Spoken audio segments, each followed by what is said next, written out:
Mr. Yang, coming from China's perspective, of Nguyen Phu Trong once again being elected as the head of the country?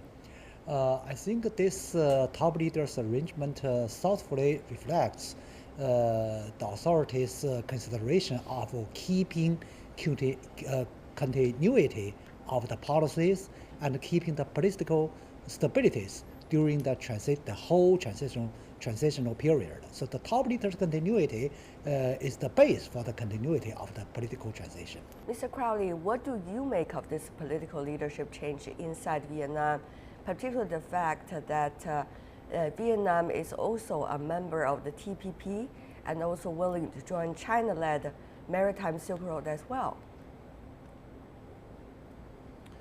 Well, I think that just reflects both matters of geography and also matters of geopolitics. By geography, Vietnam is going to have a significant relationship, with China that has significant benefits. It also will create, frictions as we've seen, in previous decades. And Vietnam has worked hard over the past, 20 years to improve its relationship with the United States, and I think in part of that is as a balancing effort against a resurgent China in the region, and so I think economics will play a role in this. I think politics will play a role in this. I agree with my colleague that I don't think this necessarily signals a significant change on the policy front. It is fair to say that Vietnam is beginning the process of a generational change of leadership. And felt that continuity at the very top, was appropriate at this time.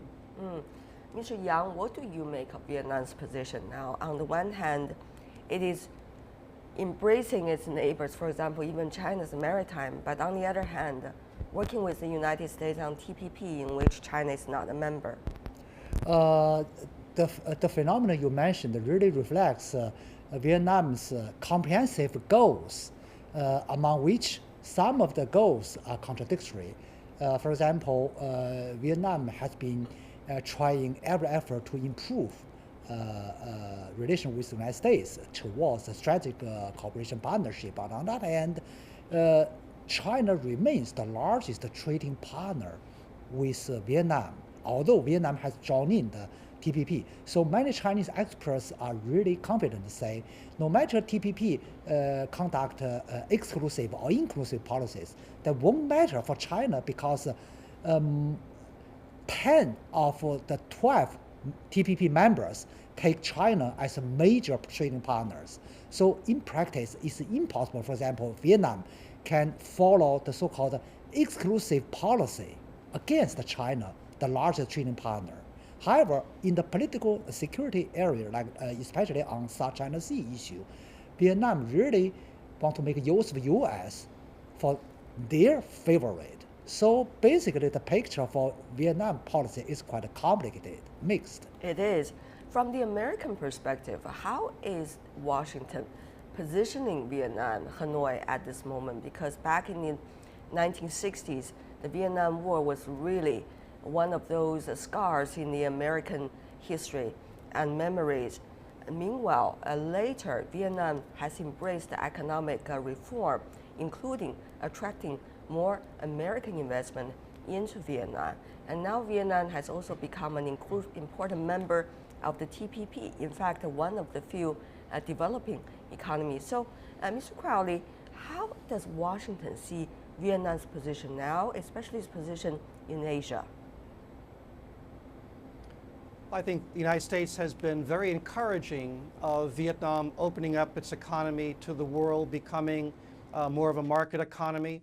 And in fact, as your setup piece indicated, the economic performance by Vietnam in recent years, it has overall been very, very significant, but it's had its ups and downs. I think the value of the TPP is to continue to help Vietnam on this path in terms of economic development, economic reform, and obviously Vietnam is going through some of the same challenges that China has gone through with its legacy industries, the inefficiencies that go with that, the cronyism that can go with that, and how it continues along this path of development. I think that by embracing the international standards that are inherent in the TPP, the United States believes that Vietnam can continue this advance and perhaps over time, level off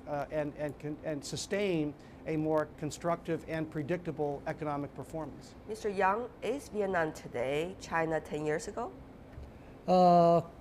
Many similarities, even nowadays. For example, the just past the Paris Congress, they put two focuses as the top priority: strengthening the party's construction and the fight against corruption. If you look at the political situation nowadays in China, quite similar. President Secretary General Xi Jinping actually has made the similar efforts. On one hand, strengthening the party's construction to make the party cleaner and more efficient, and on the other hand, launch a very brief and widespread anti-corruption movement. So now I cannot say, oh, Vietnam is following Chinese model, but in the history of the opening door policy during the past 3 decades, there are indeed some similarities, many similarities between Hanoi and Beijing policymakers. Although I'm not sure who learns who from, but the fact is, China really take the first step from the very beginning stage and now. And now we are also joined by Mr. Lin Tai-Wai from Singapore. I mean, Mr. Lim, glad that we can talk now. What do you make as a member of the ASEAN country of Vietnam's new political realities, the president being re-elected and the prime minister seemed to be not elected into the 200-member Politburo? What does that say to you as a neighboring country, as an observer of Vietnam for some time? I think the election results are interesting. Perhaps there are 3 main points that can be discerned from the election. And the first point would be, it seems like there's a lot of investors as well as people who are observing Vietnamese politics that are quite pleased or content with the result, in the sense that the outcome of the election has provided some stability to what was previously guesswork as to who will win, the Trong faction or the Zong faction. And so there's a sigh of relief that this election is over, and some form of political stability and certainty has returned to Vietnam. And certainty and stability are good sort of qualities for investors in general. And the second point would be that Mr. Trong, who has been appointed as the new leader, is seen to be a consensus builder, because previously Vietnam is seen to have 3 main factions: the conservative faction, the liberal faction. Sometimes it is also divided into pro-West and pro-China, and also a moderate faction. But Mr. Trong's election seems to signal that there is some sort of a desire for consensus building, and he's seen to be a consensus builder who likes to work somewhat in the background, behind the scenes, to build unity and perhaps some consensus across the different factions. Now, Mr. Trong, the third point is that he's often seen as a hardliner, and maybe some have mentioned that he's pro-China. Some also mention that he's conservative. But regardless of the label, Mr. Trong is perceived and seen to be an architect of Vietnam's outreach to TPP, the Trans-Pacific Partnership. I see. And in July last year, he has also visited the White House. Now, he's likely to be moderate when it comes to TPP or economic reforms. He may be enthusiastic in certain ways, and perhaps much more careful in other ways. Right. For example, Well, he's well, seen to Mr. be a little bit more careful when it. Well, Mr. Yeah. Lim, I'm sure we've got more chance to discuss his characters. But besides that, one of the other Sure. interesting thing, Sure. an important thing about what's going on in South Vietnam has a lot to do with what is going on, might be going on in the South China Sea, for example. Between China and Vietnam, there are territorial disputes. Also, Vietnam is a member of the ASEAN country. ASEAN as a whole is also talking to China on certain issues related to this. So what would that mean, Mr. Yang? Well, as I mentioned earlier, Vietnam has conducted complicated goals, comprehensive goals. But on South China Sea, I think the new leadership under the previous leader and the existing leader will be more cautious and careful to keep a balance between their national interests with a good relationship with China and the national interests on the South China Sea issue. During the past, sometimes there are some imbalance, so that makes some clashings between China and Vietnam.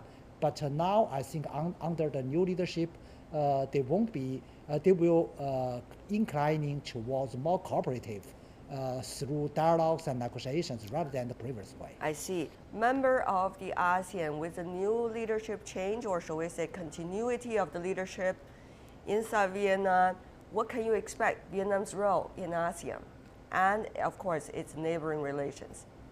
Well,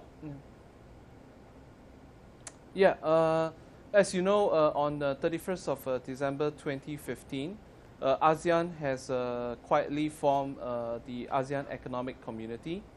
And the desire of the ASEAN Economic Community is to be able to break down barriers to trade and services, and also to overcome other issues, for example, recognition of each other's educational qualification by educational institutions of various countries within ASEAN.